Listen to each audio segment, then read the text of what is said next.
So what is positive train control? PTC is the technology that allows satellites and sensors on the track to do things like override train conductors, slow trains down, or stop a train before a problem happens. It might have prevented the tragedy in DuPont and many others. By federal law, every train track in the country was supposed to have PTC by December 31st, 2015, but that got pushed back to New Year's Eve 2018, and some rail companies will be eligible for an additional 2-year extension.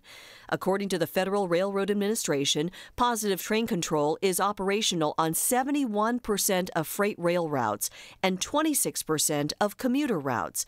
But the FRA says they've made a lot of progress on equipping trains and installing sensors on tracks this year. There are many complications installing PTC, among them coordination.